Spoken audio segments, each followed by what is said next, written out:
This iPhone looked completely ruined. Its back glass was shattered into hundreds of tiny pieces.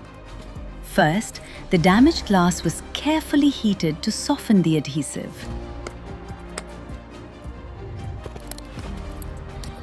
Every broken fragment was removed with precision.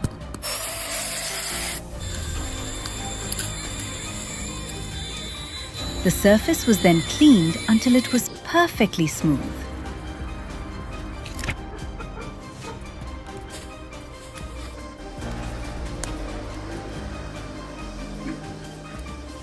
A brand new back glass was installed and aligned perfectly.